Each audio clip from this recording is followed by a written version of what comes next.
Her husband had a six-figure job on Michigan Avenue, a beautiful suburban home, and kids. Then he tried heroin. 2 investigator Dave Savini is here with more in this original report. Dave. Heroin swept in like a storm and decimated Shannon Ryan's family. Her husband pawned everything, including her wedding ring. They lost their home, and she says her husband's addiction even took the life of their oldest son. Hey, girl. What's up? Yeah, Let me catch you on the west side. This cell phone video shows Nick Ryan high on heroin. I can't feel my foot.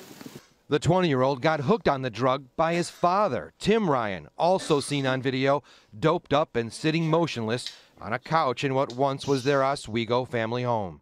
It was a horrible, horrible thing to see. Their addiction to heroin led to repeated overdoses and tore their family apart, leaving Nick's mom, Shannon Ryan, forever scarred. Heroin destroyed your family. I felt my soul die inside. She took the cell phone video hoping that by seeing it, Tim and their son would get sober. But it didn't help Nick, who died of an overdose last August. No parent should have to go through that. And all that lady wanted was a good husband, some kids, and I took all that away.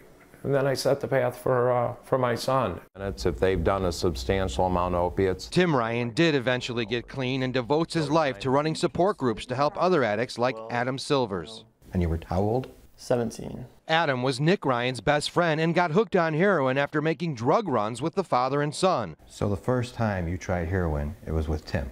Yes. They would drive to a Chicago street corner just off the Eisenhower and Cicero Avenue. I'd come down and buy $400 or $500 worth a day. So you were a pretty good customer. Oh, I was a phenomenal customer. Adam, how many times did you make this trip yourself?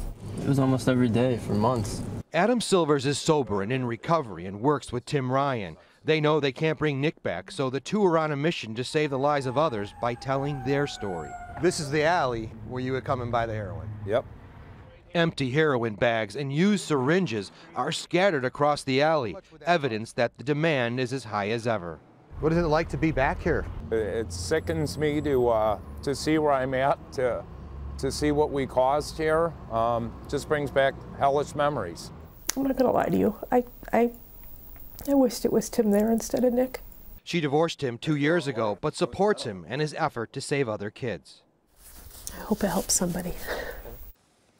Tim Ryan speaks at schools and meets with families and runs a not-for-profit organization called A Man in Recovery.